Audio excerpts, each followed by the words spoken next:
దేవుని పరిశుద్ధ నామమునకు మహిమ కలుగును గాక. ఆమేన్. దేవుని బిడ్డలారా, మరి ఈ విధంగా స్త్రీలు కూడుకొని ప్రార్థించడము, వాక్యము ధ్యానించుకోవడము గొప్ప భాగ్యము. ఎందుకంటే స్త్రీలకు అనగా ముఖ్యంగా తల్లులకు గొప్ప బాధ్యత దేవుడు అప్పగించినాడు. మరి స్త్రీ అనగానే కొన్నిసార్లు ఒకలాంటి చులకన భావన సమాజంలో అనుకుంటారు, కానీ కాదు అది. ఎందుకంటే దేవుడు సృష్టించినప్పుడే నరుడు ఒంటరిగా ఉండటం మంచిది కాదు అని, ఆ మంచిది కాదనే దాన్ని సరిచేయడానికి హవ్వను సృష్టించినాడు. అక్కడనే స్త్రీ యొక్క విలువ మనకు అర్థమవుతుంది. అప్పుడు చాలా మంచిదిగా ఉండేను అని అంటాడు ప్రభు. గనుక స్త్రీలమైన మనము అవును రక్షణ పొందినప్పుడు, దేవుని బిడ్డలుగా ఉన్నప్పుడు స్త్రీ పురుష భేదము పరలోకంలో అవన్నీ ఉండవు. కానీ ఈ లోకంలో మనం జీవించేటప్పుడు మన సమాజంలో, సంఘములు, మన కుటుంబాలలో మరి స్త్రీలుగా తల్లులుగా మన బాధ్యత ఏమిటో మనం వాక్య ప్రకారం గ్రహించి నడుచుకొని మరి దేవుని చేత మెప్పు పొందే బిడ్డలుగా మనం అందరం కూడా ఉండాలని మరి ఈ విధమైన ఏర్పాట్లు మనం చేసుకుంటున్నాము. చాలా సంతోషం. దేవుని వాక్యంలో నుండి యెషయా గ్రంథము 49వ అధ్యాయము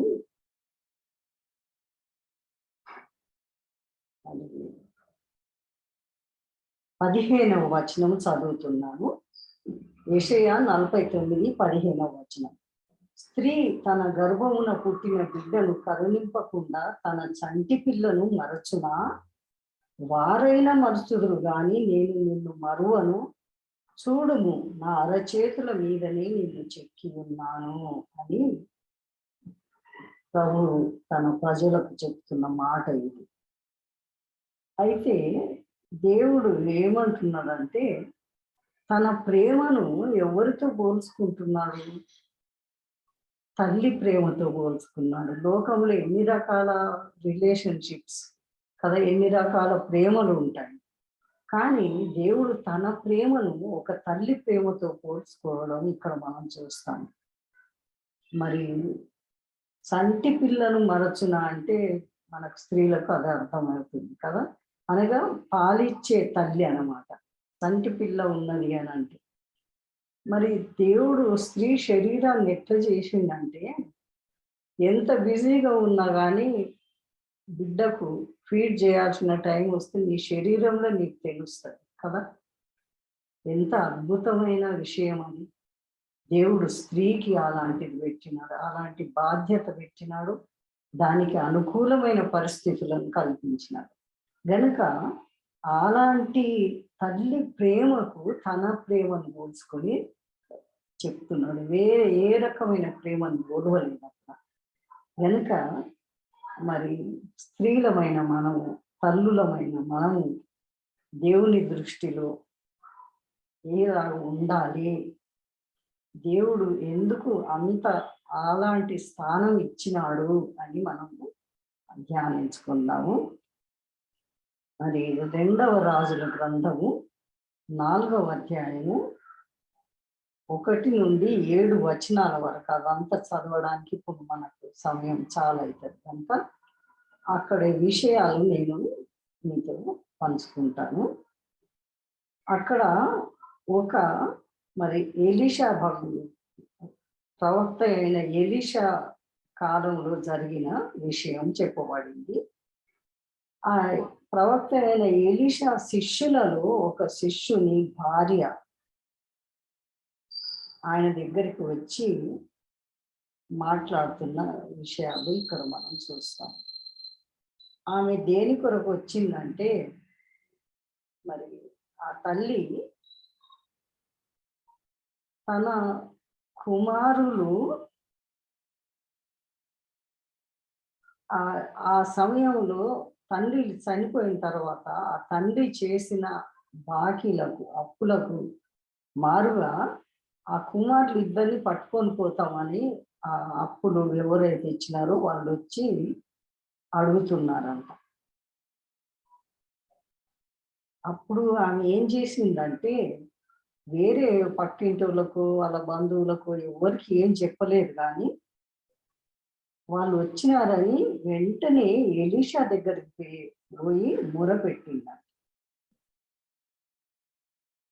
అప్పుడు మరి అక్కడ జరిగిన అద్భుత కార్యం ఏంటంటే ఆయన ఏమన్నాడంటే ఎలీషా ప్రవక్త, మరి సరే ఈ కుమారుల కొరకు వచ్చినావు, మరి ఎట్లా నీ ఇంట్లో ఏమున్నది, దేనిని బట్టి ఆ అప్పులు తీర్చడానికి వీలైతుంది అని అడుగుతున్నాడు. అక్కడ అడిగితే ఆమె నూనె మాత్రం మా ఇంట్లో ఉందని చెప్తున్నారు. మరి ఆ చెప్పినప్పుడు ఆ ప్రవక్త ఏమంటాడంటే, అయితే నీవు వెళ్ళి నీ ఇరుగు పొరుగు వారి అందరినీ వారి దగ్గర దొరకగలిగినన్ని పాత్రలు తీసుకొని నీ ఇంట్లో పెట్టుకో, ఇంట్లోకి తెచ్చుకొని ఆ ఉన్న నూనెని ఆ ఖాళీ పాత్రలలో నింపు అని చెప్తారు. మరి నిజంగానే కూడా ఆమె ఆ విధంగా అప్పుడు ఆ ఇద్దరు కుమారులు ఉన్నారు ఆమె హెల్ప్ చేయడానికి, అంతే, ఇంకా వేరే ఎవరు లేరు. అప్పుడు అక్కడ ఉన్న వాళ్ళ దగ్గర ఇరుగు పొరుగు వాళ్ళందరి దగ్గర ఏం చేసింది ఆమె, పాత్రలను ఖాళీ పాత్రలను తెచ్చుకున్నట్టుగా మనం చూస్తున్నాం.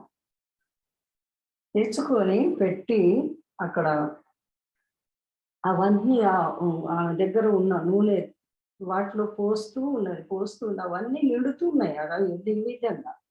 అవన్నీ నిండిన తర్వాత తిరిగి ఆమె వెళ్ళి చెప్తుంది అనమాట, అవన్నీ నిండినయ్యా అని చెప్తే అప్పుడు ఏమన్నాడంటే, అవన్నీ ఆ నూనె అంతా అమ్మి నీకున్న అప్పులన్నీ తీర్చుకొని నీకు మిగిలిన దాంతో నీవు నీ పిల్లలు బ్రతకండి అని ఒక మరి అద్భుతకరమైన మరి పని చెప్తే ఆమె చక్కగా లోబడ్డది. ఏమాత్రం అవిశ్వాసం కానీ అనుమానం కానీ లేకుండా ఆమెకున్న గుణ లక్షణాలు మనము గ్రహిస్తాము, ధ్యానిస్తాము. మాదిరి గల ఒక మంచి తల్లి. ఎందుకంటే ఇప్పుడు భర్త లేడు, ఇద్దరు కుమారులు ఉన్నారు, అప్పుల వాళ్ళు వచ్చి అప్పులకు మారుగా నీ పిల్లలను తీసుకొని పోతాం మేము, మా దగ్గర దాసులుగా ఉండడానికి అనమాట అర్థం. అంటే ఆ తల్లి ఎంత మంచి తల్లి అంటే వెంటనే ఆమె ఏం చేసిందంటే, ఏం చేయలేదు, చక్కగా ప్రవక్త దగ్గరికి పోయి అడిగింది తన కష్టం, ఇప్పుడు ఉన్న ఆ క్లిష్ట పరిస్థితిని ఆ ప్రవక్తతో చెప్పుకున్నారు. ఇక్కడ మనం నేర్చుకోవలసిన విషయం ఏంటంటే, కుటుంబాలలో మనం జీవించేటప్పుడు సమస్యలు రాక తప్పకుండా ఏదో ఒకలాంటి సమస్య వస్తుంది. వచ్చినప్పుడు ఎవరికి చెప్పాలి, ఎక్కడికి పోవాలి అనేది మన లోపల ఉండాలి. మరి ప్రవక్త దగ్గరికి వెళ్ళి చెప్పినప్పుడు ఆయన చెప్పిన పని ఆ విధంగానే చక్కగా చేసింది కదా. మాదిరి గల మంచి తల్లి. తన ఆశ ఏంటంటే తన కుమారులు దాసులుగా ఉండకూడదు అన్నమాట. మరి నాకు అనిపించింది, ఒక పనికి వాళ్ళ తల్లి అయితే ఏం చేస్తుందో చెప్పండి.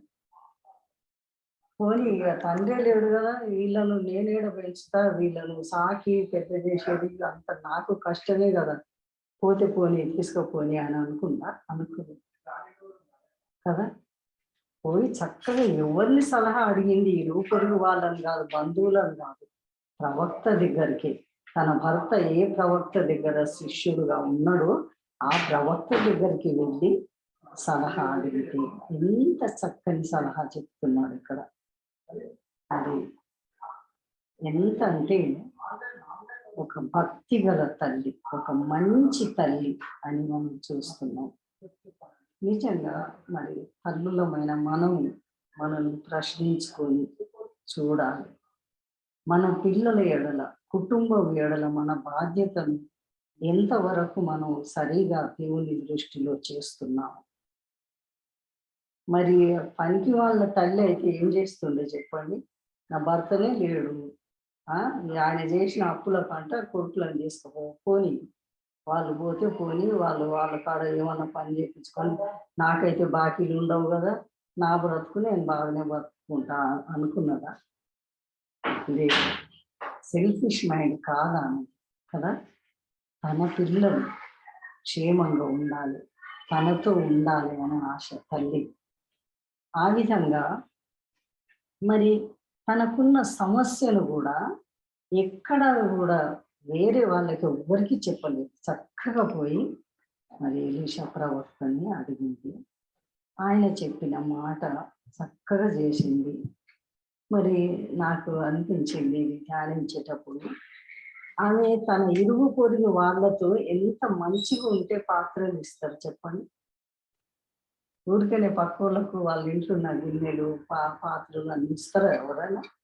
ఎంత మంచి సహవాసంలో ఉంటేనే అది సాల్వ్ అవుతుంది అట్లా అటువంటివి ఏమన్నా వచ్చినప్పుడు. గనుక దేవుని బిడ్డలమైన మనము క్రైస్తవ స్త్రీలము ఎలా ఉండాలంటే, మన చుట్టుప్రక్కల వాళ్ళతో సమాజంతో మంచి సంబంధం కలిగి ఉండాలి. కొందరు ఏమనుకుంటారంటే క్రైస్తవులే కలిసి ఉండాలి అని అనుకుంటారు. కరెక్టా? అట్లా చెప్పిండు ఆ ప్రభువు? చెప్పలేదు కదా. 12 మంది శిష్యులు మీరే మీ ఇంట్లో మీరు ఉండండి అని చెప్పిండా? సర్వ సృష్టికి వెళ్ళి సువార్త ప్రకటించమని చెప్పింది కదా. మరి మాకు నా అనుభవంలో ఒకసారి వేరే వేరే సోషల్ ఆర్గనైజేషన్స్ ఉంటాయి, మహిళా మండలి అని సేవ చేసేది అటువంటివి. అక్కడ మా దేవరకొండలు మేము ఉన్నప్పుడు అక్కడ కూడా మేము మొదలు పెట్టినాము. మరి అది పెట్టినప్పుడు కొందరు మన క్రైస్తవ సహోదరులు నన్ను అడిగింది, అటువంటి వాటిల్లో మనం పాల్గొనవచ్చా అని. అంటే నేను చెప్పినాను, మరి పాల్గొనకుంటే దేవుని ప్రేమ వాళ్ళకి ఎట్లా తెలుపుతాము? మనమే కూర్చొని ఉంటే దేవుని ప్రేమ వేరే వాళ్ళకి ఎట్లా తెలుస్తుంది? యేసు ప్రభు చివరిగా ఆయన ఆరోహణమైపోక ముందు చెప్పిన మాట ఏంటది? మీరు సర్వలోకమునకు వెళ్ళి సర్వ సృష్టికి సువార్త ప్రకటించుడి అన్నాడు. కానీ ఈ 12 మంది శిష్యులు మేడగదిలో కూర్చొని నా కొరకు ఎదురు చూడండి అని చెప్పలేదు కదా. క్రైస్తవులమైన మనం ఎలా ఉన్నాం ఈ రోజులలో పరీక్షించుకుందాం. స్త్రీలే అని కాదు, క్రైస్తవ సంఘాలు సంఘ సేవలు ఎలా ఉన్నాయి, సమాజంతో మన చుట్టూన్న ప్రజలతో మనకు ఎలాంటి బంధం ఉన్నది, అది నేర్పిస్తున్నది ఇక్కడ మనకు ఈ తల్లి. మరి ఆ విధంగా చేసినప్పుడు ఎంత అద్భుతం జరిగింది కదా. మరి ఆ కష్ట సమయంలో చక్కగా ఎవరి దగ్గరికి పోకుండా తన భర్త ఎవరి దగ్గర అయితే శిష్యుడు ఆయన దగ్గరికి పోయి అడిగింది అంతే. వేరే ఎవరిని బంధువులను కానీ ఇంకా ఇంటి పట్టుకోలను కానీ ఎవరిని అడగండి. ఆ విధంగా మనకి ఏదైనా ఒక సమస్య వచ్చినప్పుడు మరి స్త్రీలమైన మనము మన కుటుంబాలలో, అవును సమస్యలు లేని వారు ఎవరైనా ఉంటారా చెప్పండి? కుటుంబాలలో తప్పకుండా ఏదో ఒక చిన్న సమస్య తప్పకుండా వస్తుంది. కానీ దాని కొరకు ఎక్కడికి పోవాలి మనం? అది మనకి ఇక్కడ ఈ స్త్రీ నేర్పిస్తున్నారు. దేవుని సన్నిధికి, దేవుని ప్రజల దగ్గరికి కదా, దేవుని సేవకుల దగ్గరికి పోవాలి. వాక్యం ఉన్నది మన చేతులలో కదా, వాక్యంలో కూడా మనకు జవాబిస్తారు దేవుడు. ఆ విధంగా ఈ తల్లి ఎంత మంచి మరి తల్లిగా, మరి అంతే మాత్రమే కాకుండా భక్తి గల తల్లి ఆమె. గనుకని వేరే ఎక్కడికి పోలేదు ఆమె, ఎవరిని ఆశ్రయించలేదు. మరి ఆమె క్యారెక్టర్ వాట్లలో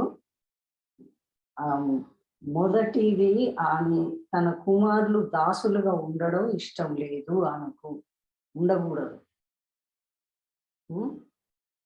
రెండవది ఏంటంటే ఆమె భక్తి గల తల్లి కనుకని ప్రవక్త దగ్గరికి పోయి తన సమస్యను అడిగింది, చెప్పింది. కానీ వేరే ఇంకెవ్వరికి బంధువులకు కానీ పక్కింటోళ్ళకు ఎవ్వరికి చెప్పండి. మరి తర్వాత ఆమె దగ్గర ఉన్నది ఏంటంటే నూనె కుండ ఉన్నది, నూనె ఉన్నది. నూనె పరిశుద్ధాత్మకు సాదృశ్యం. నూనె అభిషేకించడానికి వాడేది. మరి ఆమె దగ్గర అది ఉన్నది. ఇంకొకటి మంచి ఆమె దగ్గర గుణ లక్షణం మనం నేర్చుకోవాల్సింది ఏంటంటే పొరుగు వారితో స్నేహం కదా. ఆ పొరుగు వాళ్ళందరూ కూడా ఈ ఎలీషాకు శిష్యుల వాళ్ళు ఏమన్నా వాళ్ళకి ఏమన్నా తెలుసా అసలు? కానీ ఇరుగు పొరుగు వాళ్ళతో ఆమె ఎంత మంచి కలిసి ఎంత మంచిగా ఉన్నది స్నేహంగా అంటే వాళ్ళు అడిగినన్ని గిన్నెలు ఇచ్చిండ్రు ఆమె. గొప్ప అద్భుతం అక్కడ సరికి కదా. ఆమెకున్న సమస్య అంత తీరిపోయింది అంతే. గనక ఈ దినము మనము మరి మాదిరి గల ఈ మంచి తల్లిని బట్టి నేర్చుకోవలసినది ఏంటంటే క్రైస్తవ స్త్రీలముగా క్రైస్తవ తల్లులముగా మనం మన బాధ్యతలను ఏ విధంగా నెరవేరుస్తున్నాము, ఎంతవరకు మనము దేవుని మీద ఆధారపడుతున్నాం, సొంత జ్ఞానము లేకుంటే స్నేహితుల మీదనో బంధువుల మీదనో ఆధారపడుతున్నామా పరీక్షించుకుందాం మనం. ఎందుకంటే దేవుని మీద ఆధారపడినప్పుడు ఏది తక్కువ లేకుండా ఆయన సమస్తం కూడా ఏమైందంటే అదంతా తెచ్చి అయినాక చెప్తాడు ఆయన. కాబట్టి ఏమంటాడంటే అదంతా అది అమ్మి మిగిలిన దానితో నీవు నీ పిల్లలు బ్రతుకుడని ఆమెతో చెప్పాను అని 7వ వచనం. అవన్నీ అంత అంటే ఎంత గొప్ప భాగ్యం కదా. ఆమెకు ఎటువంటి కఠినమైన క్లిష్టమైన పరిస్థితి వచ్చింది, కానీ దాన్ని ఎంత చక్కగా వాళ్ళు తీర్చుకున్నారు. దేవుని బిడ్డలారా, మరి తల్లులము స్త్రీలమైన మనము మన కుటుంబాలలో కానీ మన వ్యక్తిగత జీవితాలలో కానీ ఉన్న సమస్యలను తీర్చుకోవడానికి ఏం చేస్తున్నాం పరీక్షించుకుందాం. మరి ఈ మాదిరి గల తల్లిని బట్టి నేర్చుకుందాం. సమస్యలు రాక తప్పకుండా సమస్యలు ఉంటాయి, కానీ వాటికి మార్గం కూడా దేవుడు ఎప్పుడు ఉంచుతాడు తప్పకుండా. కనుక మరి మాదిరి గల ఈ మంచి తల్లి ఇది మాకు నేర్పుతున్నది ఏంటంటే తన బిడ్డల విషయమైన బాధ్యత. నాకైతే అనిపించింది పనికి వాళ్ళ తల్లి అయితే అనుకుంటుంది వాళ్ళ నాయన చేసిన అప్పులే కదా, పోనీ ఆ పిల్లలను తీసుకుపోయి వాళ్ళు నన్నైతే అప్పులు అడగరు కదా, ఇక నా బతికేదో నేను బతుకుతా, వాళ్ళు పోని ఏమన్నా ఉంటాను పోని అని అనుకుంటారు. ఎంత పనికి వాళ్ళ తల్లి అయితే అట్లా అనుకుంటారు కదా. తన కుమారులను దక్కించుకోవడానికి మరి ఆ బాధ నుండి అప్పుల బాధ నుండి తప్పింపబడడానికి ఎంత చక్కని మార్గం ఏర్పాటు చేసుకున్నది, ఎంత మంచి సలహా తీసుకున్నది, పాటించింది. అది ఎంత మరి విజయవంతంగా నెరవేరింది. నాకైతే భలే ఆశ్చర్యం అనిపించింది. అంటే ఆమె ఇల్లు పొరుగు వాళ్ళతో ఎంత స్నేహంగా ఉందన్నమాట. వాళ్ళ ఇళ్ళల్లో ఉన్న గిన్నెలన్నీ అడుగుతా ఉంటే ఇచ్చిండు, అన్నీ నిండిపోయాయి. ఆమె అప్పు తీరంగా ఇంకా మిగిలి ఆమె బ్రతికేటంత దొరికింది. కనుక మరి ఈ దినము నేర్చుకున్న ఈ విషయాన్ని బట్టి దేవుని బిడ్డలమైన మనము మన కుటుంబ పరిస్థితులను మన వ్యక్తిగత పరిస్థితులను కూడా ప్రభు దగ్గర ఆయన శిష్యుడు అని ప్రవక్త అని అక్కడ. కనుక మనము ప్రవక్త కాదు, మనకు రక్షకుడే ఉన్నాడు కదా. రక్షకుని సన్నిధికి పోయి అడిగితే తీర్చడా? అది ఏలాంటి సమస్య అయినా దానికి పరిష్కారం ఆయన దగ్గర ఉన్నది. ఆయన పరిష్కరింపలేని సమస్య అంటూ ఉండదు. కనుక అది స్త్రీలమైన మనము తల్లులమైన మనము ఈ దినం నేర్చుకుందాము, దాన్ని ఆచరించి అవలంబించి అలాంటి ఆశీర్వాదాలు పొందుదాము. దేవునికి మహిమకరంగా మనము మన కుటుంబాలు అనగా మన బిడ్డలందరూ కూడా బ్రతుకున్నట్టు దేవుడు సహాయం చేయను గాక. దేవుని కృప మనందరికీ తోడై ఉండి అలాగా నడిపించును గాక. ఆమేన్.